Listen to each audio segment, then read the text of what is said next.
Hey, good morning, everybody. Welcome back. First, today, some headlines, and then we are going to end the show with Apollo's Needle, a re upload from 2023. Well, let's get caught up on what's going on in the world right now. First, we're going to figure out what is going on with Kentucky on the heels of this tornado outbreak that happened over the weekend. Are they getting the assistance that they need? Let's take a look, you guys. Now, it's kind of hard to tell what's going on. So if you are from Kentucky, if you're boots on the ground, please let us know in the chat what kind of assistance the people are getting in Kentucky. This is about holding our elected officials accountable, right? Somebody has to stick up for the people that have no voice. And so hopefully we could be the voice for people who are not being treated fairly in our society. And that's why we need alternative media, because we can't count on the mainstream media to stand up for people who don't have a voice, right? So what's going on with Kentucky? Did Trump come through? Well, it's kind of hard to tell. I'm going to read a couple stories from different perspectives. And then, of course, again, if you're in the chat and you're from Kentucky, please chime in and let us know what you have found out. Here's the first headline. Tornadoes just wrecked multiple states. Where are Trump and FEMA? More than 24 people were killed by tornadoes across Missouri, Kentucky, and Virginia over the weekend. But come Monday, the White House and the executive agency responsible for the emergency response to natural disasters has not publicly addressed it. St. Louis Mayor Kara Spencer told MSNBC Monday that the Federal Emergency Management Agency was not on the ground and that the area did not have confirmed assistance from FEMA. Now, of course, this is in Missouri, and many of the people are having to rely on crowdfunding to rebuild their communities. Meanwhile, Donald Trump made an appearance at the Rose Garden Monday afternoon, offering brief remarks during a bill signing focused on curbing revenge porn. Trump's comments made mention of his wife, Melania, Putin, a potential peace deal in the Ukraine, and Texas Senator Ted Cruz, but notably did not address the storm system that killed 28 people across 3 states, 2 of which voted for him in November. And FEMA announced Monday that there was less than a week left to apply for federal aid for homeowners in Kentucky who had their properties damaged during the storm in February. The deadline is May 25th. Survivors of the storms in April have until June 25th to, the agency advised in a press release, made no mention of the potential aid application deadlines for survivors of the weekend tornadoes, though the state is reportedly in the process of seeking FEMA assistance. But getting the aid they need from the federal government is not a guarantee under Trump. Last month, FEMA rejected North Carolina's application for an emergency aid extension. We covered a little bit of this yesterday, but let's look at the other perspective, because we're going to hear from the actual governor of Kentucky. What does he have to say? Now, he's praising the federal response to the tornado, downplaying the cuts, because they just had cuts to the National Weather Service, which essentially will make it harder for them to detect tornadoes before they hit. This is what the cuts will end up doing. These were Trump cuts. So people in these unincorporated areas are a little bit concerned. They're concerned that they're not going to be warned in time about these tornadoes because of the cuts. But let's see what the governor of Kentucky had to say. It says, amid the fallout of deadly tornado Sunday, Kentucky Governor Andy Beshear confidently claimed that the Trump administration's sweeping cuts to the National Weather Service hadn't hampered his state's ability to notify residents. Beshear's comments follow multiple news reports about cuts to staffing at the National Weather Service office in Jackson, Kentucky, which rather heroically largely succeeded in notifying the public about the oncoming storm. The reports cite the NWS Workers Union, blah, blah, blah. In a press conference Sunday, Beshear, Democratic governor of a state that Trump won by nearly 30 points in 2024, offered some praise of the administration, even as he worried about the future implications of the National Weather Service cuts. But he made clear that he didn't think that the cuts had created a problem in notifying people about the weekend's storm. And these are the governor's words. He says, while I have big concerns with cuts to the National Weather Service, I didn't see any evidence that it impacted this storm. When asked about the cuts, whether the cuts have him worried about how other people may fare going forward, he said yes, before speaking about the importance of the NWS. He says, let me be really clear on this. The White House Secretary Noem and FEMA have responded incredibly well each time we've had a natural disaster in Kentucky. I have no criticisms of their operations on the ground. And that's coming from a guy who's had disagreements with this president. But they've done a good job with FEMA, has come into Kentucky, and I'm grateful. At another point in the speech, Beshear seemed to acknowledge his state had been treated better than others that have sought disaster aid from the Trump administration. Our federal partners have been incredible about getting the administration to sign off on our declarations when other states haven't seen that. As I've written previously, several states, including Washington, North Carolina, with Democratic governors, have been denied federal aid or left to cover shortfalls to help their residents recover from natural disasters. Trump also floated the idea of withholding aid from Democratic-led California for blatantly political reasons. Last month, former Trump press secretary and current Arkansas governor, Sarah Huckabee Sanders, saw her request for federal disaster aid denied after deadly storms in her state. But FEMA announced last week that the denial has been reversed. So this is kind of a snapshot into what's going on right now with the states. Trump is kind of picking and choosing who he's going to help. A lot of it's political. But in this case, Kentucky, I didn't even know Kentucky was left-leaning. That's weird to me. But apparently Beshear is a Democrat. And they are getting help, according to him. Now, understand these governors, when these natural disasters happen, unnatural disasters, we should call them, these governors tiptoe around. They're often, because they want this money so bad, they'll often say things that they don't really mean. I've seen this before as they're kind of waiting. You know, we saw this with, in California with Nuisance after a disaster. He was tiptoeing around. So all of a sudden, all this partisan politics goes out the window as they're waiting for this money, right? And so they soften up quite a bit.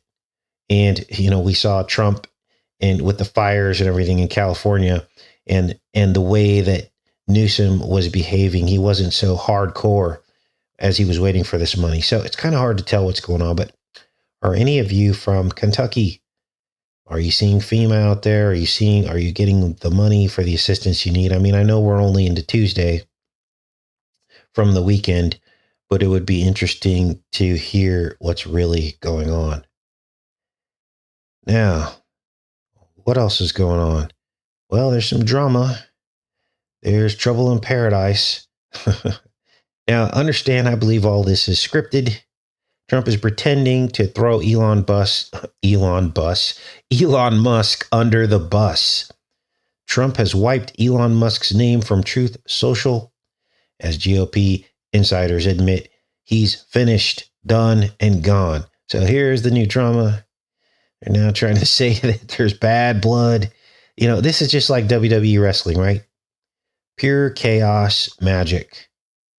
So does this mean that Trump will undo all these AI job replacements and all the staff firings that Elon did? Of course not, right? But now he has to begin to separate himself from Elon Musk because, you know, his attack dog is pretty much done with the attack. And now they have to pretend like they're not friends anymore. Is how this works. Trump has stopped mentioning Elon Musk on Truth Social as the administration takes a significant step back from the tech billionaire brought on to trim the federal budget. Now, remember, in the beginning, just after the inauguration, Trump was praising Musk. He's like, yeah, he's a very brilliant man, and I surround myself with brilliant people. Remember all this? So apparently now he's saying he was wrong, but not without really saying he was wrong. You see the problem here? Trump was posting about Musk an average of 4 times per week in February and March on Truth Social, as Musk and his Department of Government Efficiency led the firings of employees and shuttering of federal departments. But the president hasn't mentioned him once since the start of April.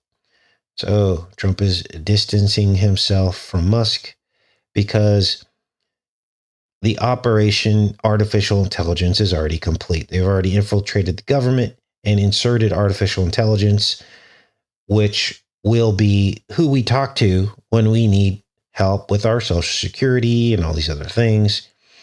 It's already horrific when you call these places, you're sitting and waiting for hours and hours on hold. And now it's going to get worse because we're going to be talking to robots. Now, I got an update on this fertility clinic after we take a look at this. In 2025, while specific numbers on job losses directly attributable to AI are still being debated and analyzed, studies suggest significant potential for job displacement. So here's what's going on. 40% of employers expect to reduce their workforce where AI can automate tasks. So we're now entering an era of humans being replaced. That's a lot of jobs, you guys. Where's everybody going to work when there are no jobs left? Everyone's going to be fighting and scrapping for the remaining jobs. It was already hard enough to get jobs, good paying jobs before, and now it's going to be worse. Let's get an update on the guy who they say blew up this fertility clinic. And of course, he fits the profile they keep shoving down our throat.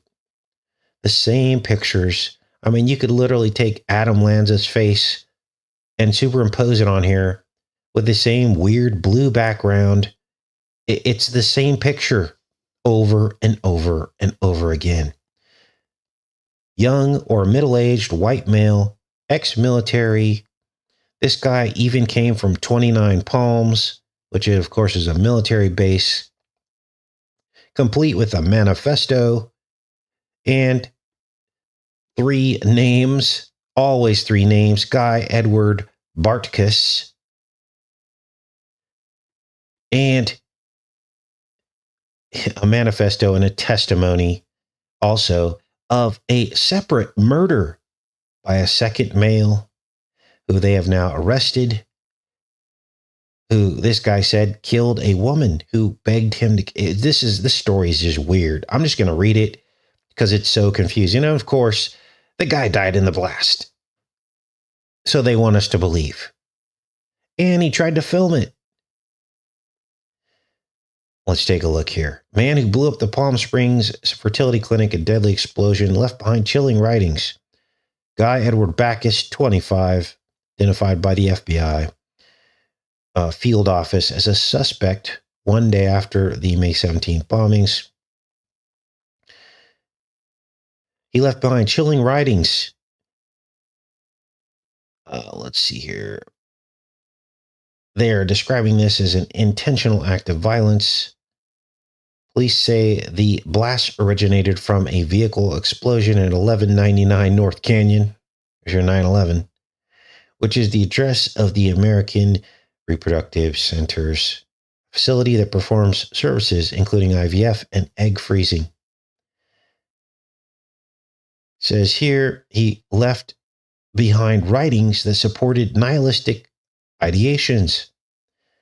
This was a targeted attack, they want us to believe.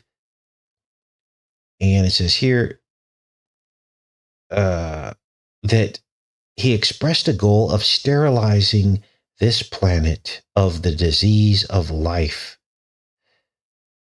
Authorities said Backus died in the attack, though it remains unclear whether it was an intentional suicide.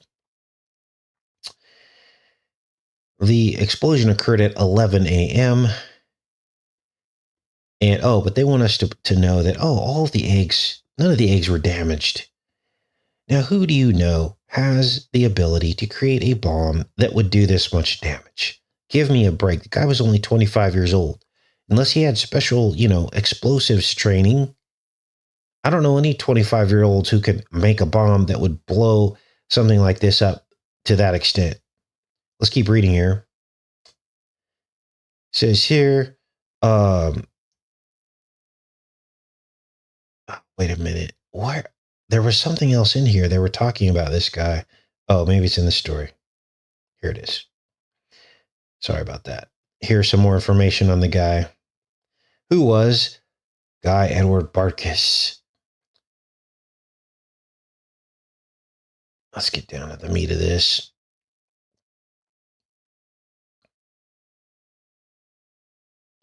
Is from 29 Palms. That's, of course, a military base.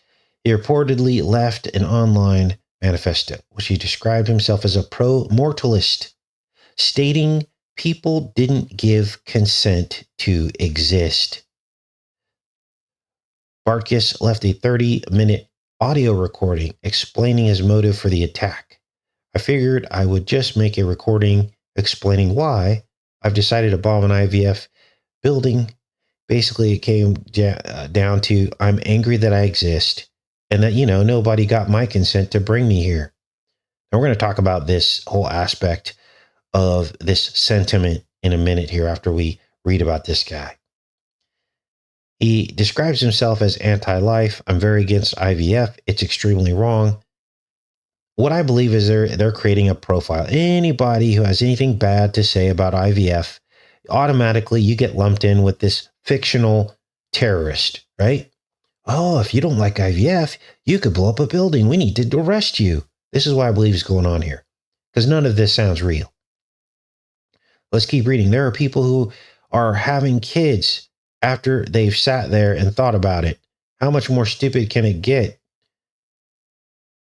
According to BNO News, Barkis set up a tripod with a camera in an attempt to film the attack. However, the file failed to upload to his website.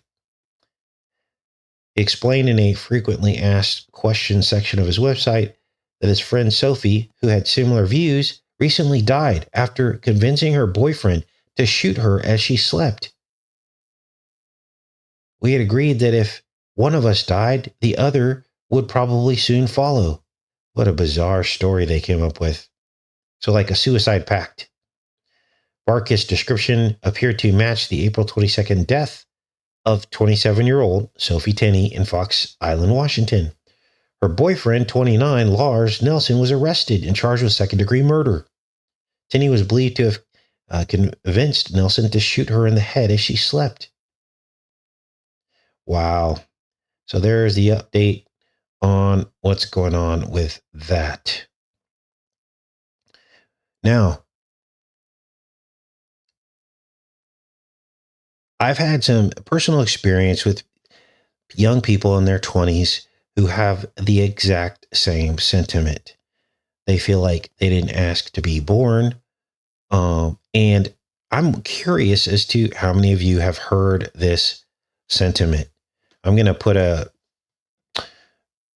poll in here, and then we'll get into the rest of the show. I'm just curious if you guys have heard this sentiment before from 20-somethings that they didn't ask to be born. Start the poll. Okay, here's the poll. Now, if we were to assume that this story is true, think about this. Anytime you try to upstage God's original family plan, we proceed at our own risk. It's a form of rebellion, isn't it? It's a form of disobedience to try to go outside of God's plan. Same-sex couples, single mothers by choice, and IVF are not God's plan for a family, are they? In fact, the only time that God granted women who could not have children the right to have children was through supernatural ability and faith and obedience, not disobedience by trying to go around God's plan. Yet every year, higher and higher percentages of these unconventional families become our reality, don't they? So this is pretty crazy, you guys. full-fledged rebellion is happening in our faces. Now, about half of you know a 20-something-year-old who has expressed this sentiment. And I've heard it myself from 20-somethings. It's kind of like the last resort in terms of, no, them not having accountability for their own life and the path that they're on. They simply say, I didn't ask to be born. And it sucks when you hear this from a young person because it's defeating, isn't it? I know life is much harder for people now compared to how we grew up. And I've given you guys examples. I went off to college, but I had friends that I grew up with. I would come back to visit in the summer, and they had construction jobs.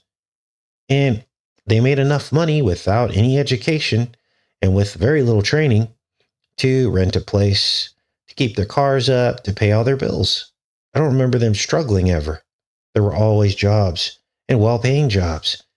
And there was a proportionate, level of rent and bills that equated to them having a decent life and the ability to get through life, even though they weren't educated. But all that's out the window now. A minimum wage job is not going to pay your rent anymore. It just isn't. Whereas, back in the 90s and 2000s, a minimum wage job could get you pay rent. You could pay your rent with your minimum wage job. So things have completely changed, haven't they? I don't know how they're going to fix this, but this is the truth about our reality. Now let's get into these tariffs. This is crazy. Trump is on his heels now with the tariffs. He's finally admitting that he screwed the middle class, at least temporarily, with this trade war. Now, you guys know my sentiment. We should have always done this more gradually, sector by sector, gradually wean out of these unfair tariffs by creating these sectors ourselves one by one. When it comes online, we sever the trade in that particular area. And that's how this should have been done. And it would have had minimal impact onto people and Americans. And the whole rush to do all this, to destabilize the economy, that was suspect for me from the beginning. There also should have been a clear accounting of all this money that Trump says we've now collected because trade has been equalized, right? We're supposed to be bringing in billions and billions and more dollars, maybe even trillions. And there should have been an accounting of that money. And that should have gone right back into our pockets in the form of checks for the inflated prices that we're now having to deal with. But instead, the money is just going into a big black hole, the black hole of government, while we as the consumers continue to suffer. And on top of all that, a high percentage of our jobs have been lost to AI. So not only are we paying higher prices, now it's harder to find well-paying jobs because AI is taking over. So how is this good for us? It's absolutely not. But guess what? Trump claims that the gas savings have made up for all that pain. And people are like, dude, you are so out of touch.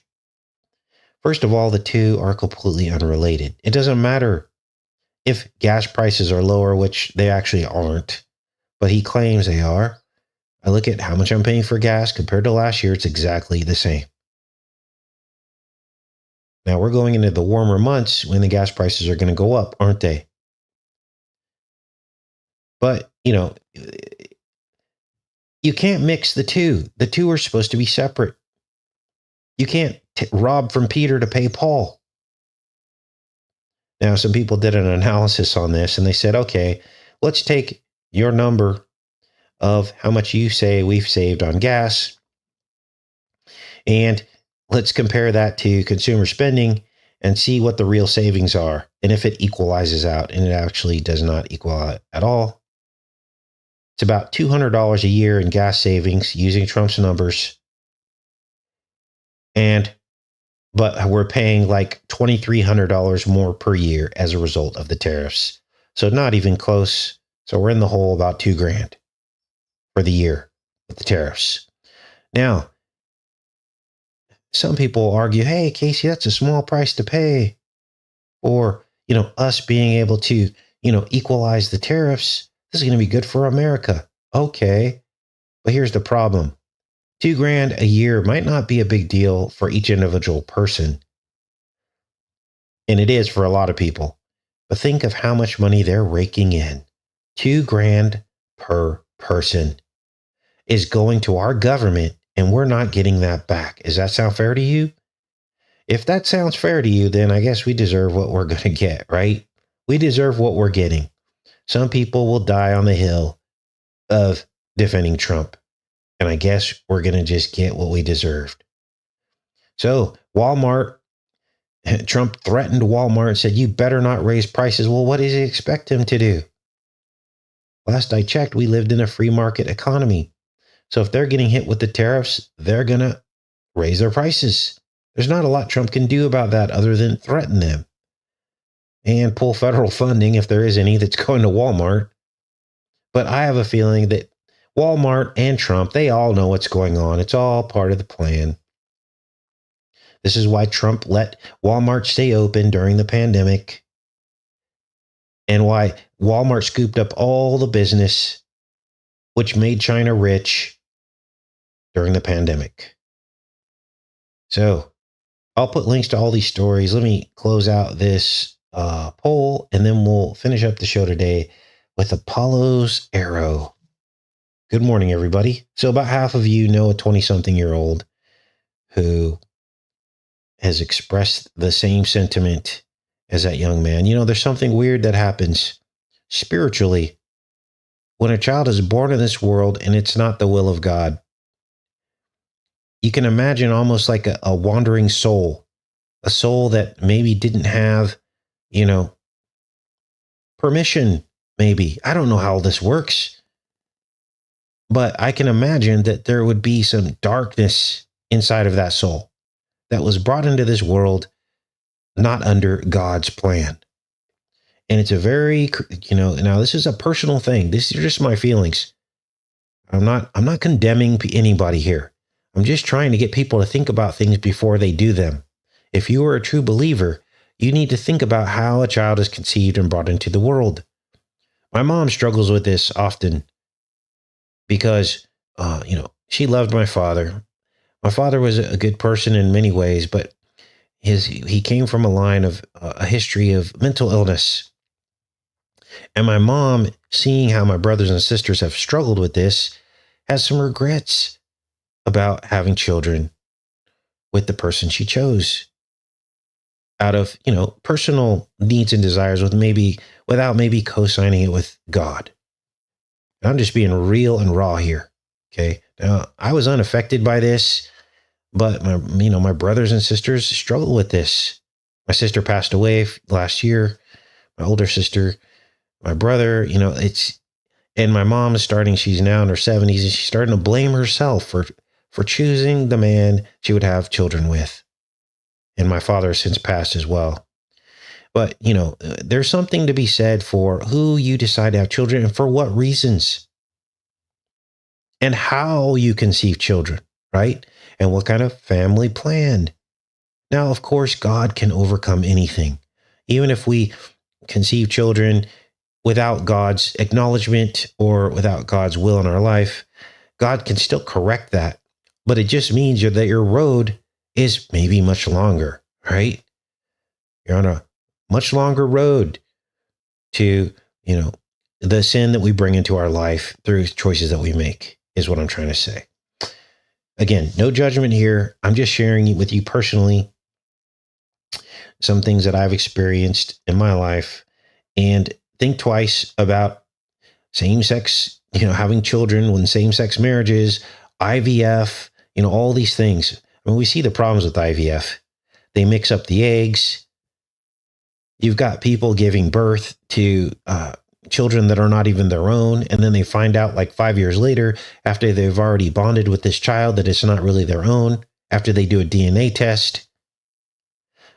You've got eggs being like stolen, shipped off, maybe sold. I mean, talk about organ trafficking, sold maybe to the military. I mean, we don't know what's going on, you guys. These are microscopic eggs. Anything can happen to them. It's like you can pull them out and look at the label, make sure it's yours. You have to trust all these people with something sacred. Now, someone said to me, oh, well, it's not a soul case. Well, absolutely they are. These eggs are fertilized before they're frozen. It's literally a fertilized egg. Just, I think in some instances, they let it divide a couple times before they freeze it. I don't know. You'll have to double check me on that.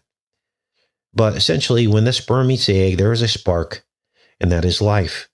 So imagine these fertilized eggs in these clinics sitting in a tree, literally sitting in a frozen tree, a dark, frozen tree in a pod, just like in the Matrix. Souls trapped. I don't claim to know if the souls, are thinking or have a mind or anything like that. I'm not saying any of that. What I'm saying is, isn't it interesting that the Matrix movies depict essentially a tree full of fertilized eggs in some kind of bizarre nightmare? Crazy, right? Now, God will correct all this, but we don't want to be part of these demonic activities, do we? Because that will bring bad things into our lives. And that's why we have to have these discussions. So you're aware of how these things can go against God's will.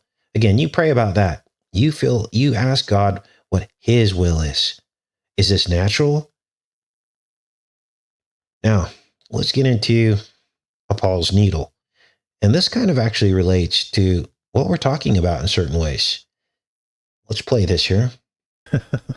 Weird times. Let's get into the Smurfs 2, otherwise known as the Strumps. Yes, that was the original name of the Smurfs. Now, many of you know that. It showed up to this channel. But many of you who have not seen any of these Smurf decodes probably do not know that the original name of the Smurfs was the Strumps. Now, I want you to listen next as they describe in the Smurfs 2 movie Smurfette as a storm. Now remember, there is a stormy Smurf in the Smurf universe. Watch. Her naughty nature took Smurf Village by storm. Nature took Smurf Village by storm. She even flooded her village. So they basically tell the story of Smurfette before she was transformed into a Smurf. And Smurfette started off as a golem made by Gargamel, otherwise known as Magagrel. Why do we call him Magagrel? Because you can scramble his word and it spells Magagrel. His name, watch. Wow, not a good look on her. She's a Franken-Smurf? Yes. Papa, every year on my birthday, I have these horrible dreams about where I come from. Stormy Smurfette is Stormy Daniels. Now, remember, if you think this sounds all silly and ridiculous, Doogie Howser plays the main character in this movie and the movie before it, the original Smurf movie. His birthday is one day after Strumps. Let's get into the Smurfs Go to Paris in Smurfs 2. Now, here you hear, I'm just going to start calling her Stormy Smurf, because that's what she really is. She starts lamenting about her birthday. And now every time her birthday comes around, she has evil memories of her origins, formed out of a golem, and later transformed into a Smurf by Papa Smurf. I mean, it's almost laughable, isn't it? I mean, I can't even believe we're having to explain all this. It's kind of silly, right? We're talking about an animated film and a cartoon universe, but they're literally encoding our reality into this stuff. Now keep watching here, because remember the number 66? Well, that just so happens to be Smurfette's birthday. Watch. She first appeared in Spirou magazine in 1966. Now, why is this significant? Well, the Strumps Donald Trump himself lives in the 66th floor penthouse, and his son calls his kids Smurfs. Now, there's much more to this. If you think these are loose connections, there is much, much more to this, confirming everything that I'm saying here. Now, it is well known that there are 99 total Smurfs, which of course is a 66 inverted. Let's keep watching. Father, it's feeding time. Heck is dizzy. All right, mind your manners. Thank you. Now, what is happening here? Well, these are the two golems that Gargamel has made. And he calls them naughties. But the naughties need to consume Smurf essence in order to survive. And to me, this screams a crenodrome. Thank you. If you were real Smurfs, I'd be taking essence from you. I hope you both appreciate what a tremendous burden it is upon me. Oh, how I love portal creation. Come! Then Gargamel reveals that he came to Paris to use the Eiffel Tower to open a portal. He calls the Eiffel Tower the Iron Spire. An iron needle is what opens the portal. And this is just after he feeds the Acrenodrome to the naughties to sustain them with a dropper. The great Iron Spire. The very reason we came to this cheese-infested metropolis. The only possible way to harness enough energy to create a portal right into the heart of Smurf Village. The Iron Spire. Now, I went into Google Earth because I wanted to show you that there is, in fact, a syringe in the landscape of the Eiffel Tower. This is it here in Google Earth. I outlined the syringe, the plunger, the needle. The needle becomes the Eiffel Tower, as you can see here. And this is all going to play out during the rest of the film, as I'll demonstrate to you. But I wanted to show you, beyond the shadow of a doubt, that I'm not just making this up. There's a literal outline of a giant syringe in the landscape. The Eiffel Tower becomes the tip of the needle, the tip of the spear, which opens portals. Doesn't it? Now, let's keep going with this because there's more. Gargamel, of course, reveals that he came to Paris to basically open this portal using the iron needle. And look at the crown on the device that redirects the spiral portal to right down the plunger of the needle that we just looked at in Google Earth.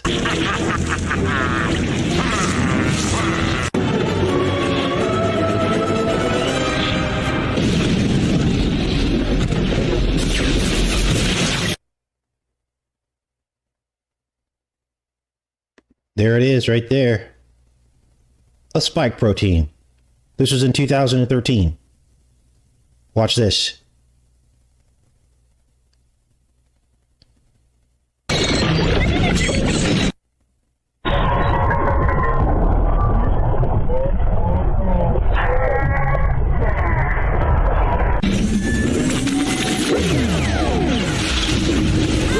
And there it goes right down the heart of the plunger of the needle.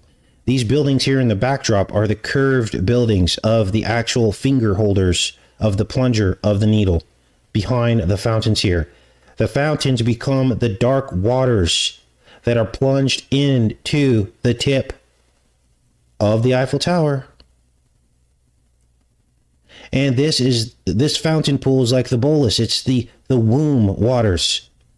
Now we're back in 2025, and this is also, based on our recent research, an AGAM.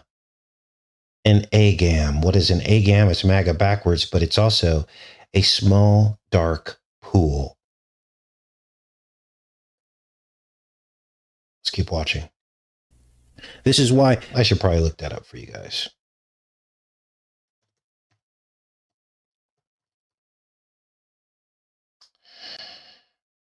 Look at this. They even have pool and spa named after AGAM, which is MAGA backwards. Let's see if we can get a definition of this. Let's see. Agam definition. Okay, here we go. A pool or pond.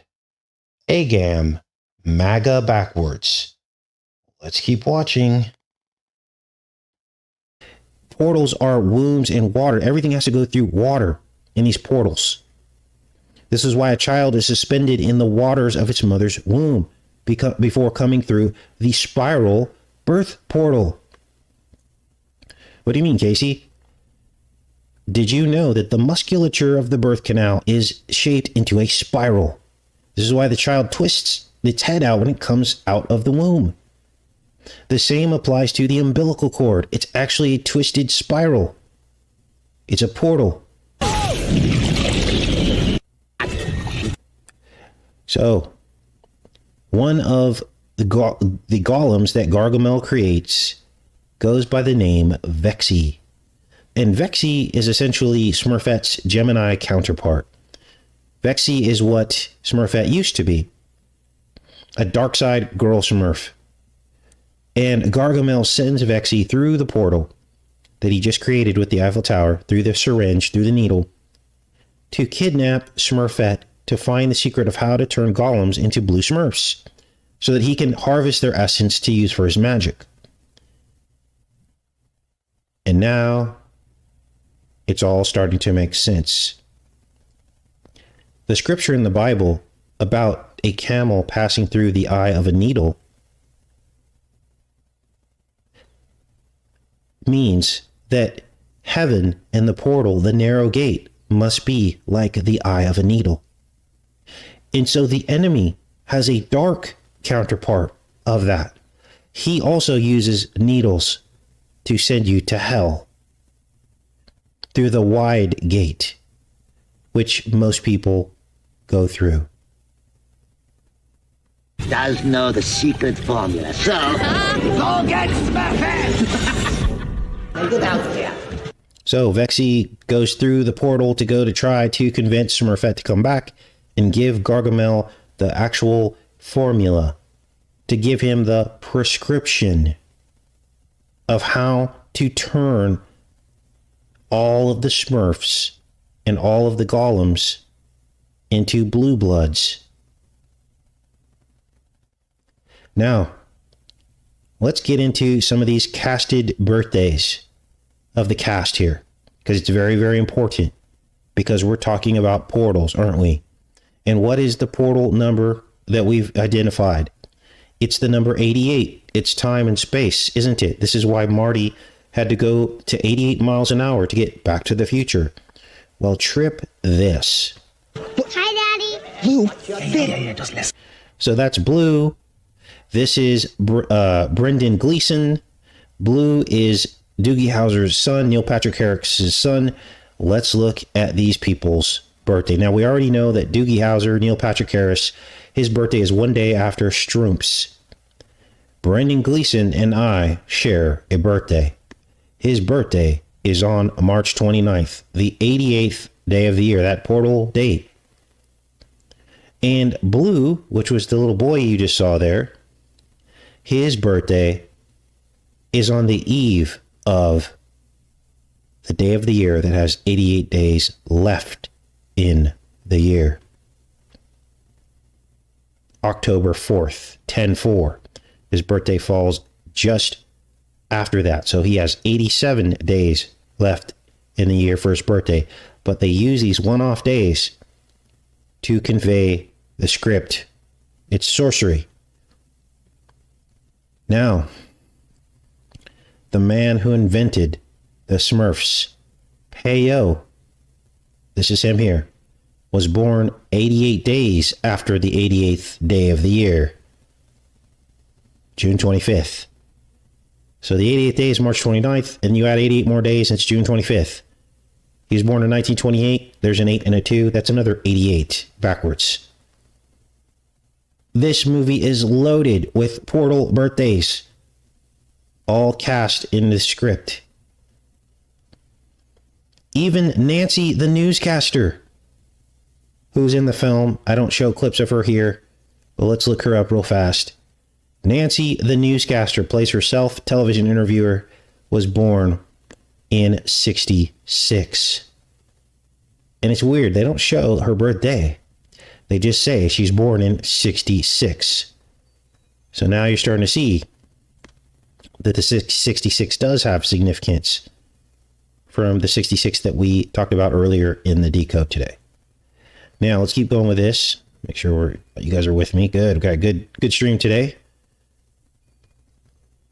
Make sure you guys are here. Very good. All right. Let's keep going. So, Gargamel builds a Smurf essence harvester called a Smurfulator. Watch. You think? Just listen. Blue and I decided we can't let you run solo on this. Why would he build such a hideous device? What? A giant Smurfulator? To extract our... And I'm looking at this Smurfulator and couldn't believe my eyes. From this angle, it literally looks like a Baphomet, an inverted pentagram. What the heck is going on here? Here are the two top horns.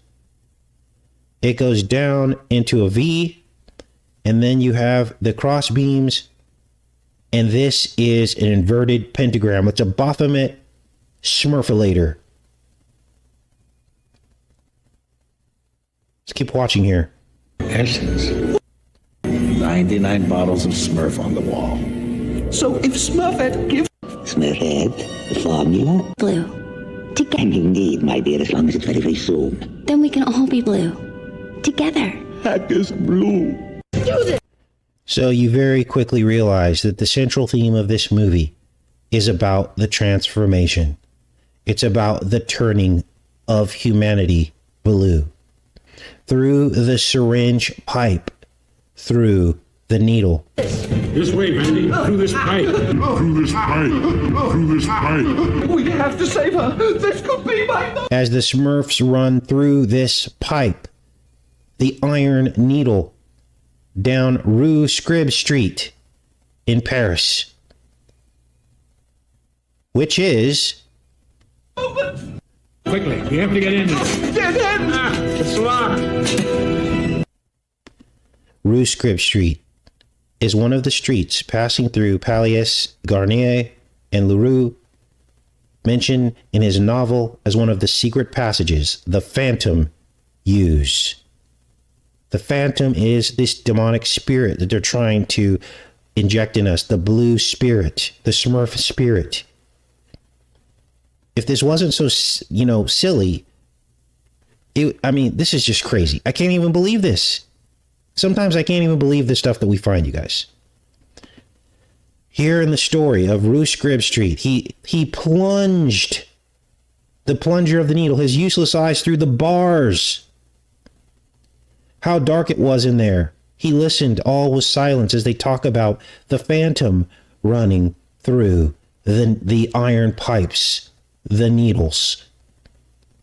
And there's bars, just like you see right here. We have to get in. Get in! It's locked. Wow. Rue Scribe Street, or Scribe Street. Now, at this point, Gargamel then tries to coerce Smurfette to give him the formula so that he can turn all of his golems blue, so he can harvest their blue essence. And he threatens to let her newfound family die if they do not get any more blue essence. And if you think about how really sick this is a children's movie, you guys. Telling children essentially to drink the essence of each other in order to live. This is heartbreaking, actually. That 99% of humanity is fast asleep. I'll give it to you. Just feed them.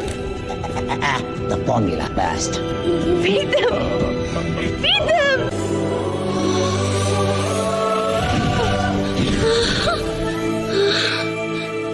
She then gets her dose of Acrino Drome, and I'm saying that funny because you have to. And then the Smurfs cause a blackout in Paris. The grid goes down. Whoa. And this forces Gargamel to climb. Wait. Didn't Paris just have a blackout? Wow. Okay, let's keep watching. Climb the Apollo statue. We've been talking about Apollo and the portal. Remember? His arrows are the needles that open the portals. Causes disease, gives the cure. Gargamel goes to the top of Apollo's statue in Paris, you can't make this up, to try to open another portal.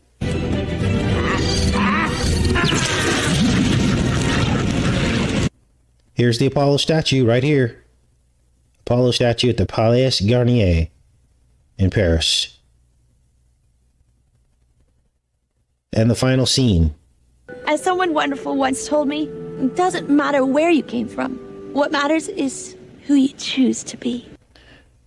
There's some truth to this, but who you choose to be has to be centered in the gift that Jesus gave us. The gift of the gospel, the gift of everlasting life, the free gift. And of course, they don't mention this here. What her message is be yourself, which means do as thou wilt and sin freely, and you're good, no matter where you came from, or no matter what bloodline you came from. And I thought long and hard about this, because Jesus said in his own words, I did not come to save the righteous. I came to save the sinners. Now, I'll put a link to this decode, but isn't that crazy? I randomly picked this decode, but yet, now that we're talking about all this IVF stuff, when Smurfette says at the end, it doesn't matter where you came from, this all seems to fit in, doesn't it? They basically want people to think it doesn't matter how you were conceived. All that matters is how you live your life. Unbelievable, you guys. Unbelievable. Okay, I'm back in the chat for a few minutes to answer questions. And it was kind of a long show, but I wanted to, make sure you guys understood all that. Wow. Yeah, Neil Patrick Harris was born one day after Trump. It's confirmed all over the place with the Agam pool, the MAGA grell. I mean, it's all there. And then Trump Jr. calling his kids Smurfs on Instagram. It's all there, you guys. They're laughing at us because only me and the people on this channel actually truly understand this. The other billions of people in the world don't get it, even after seeing the proof that I just presented in that re-upload. Yes, it's about the twinning. This guy's over Spokane says, remember how shocked the world was at the first test tube baby? Yes.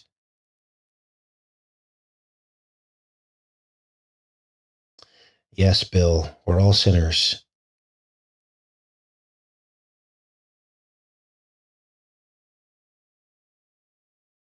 Okay.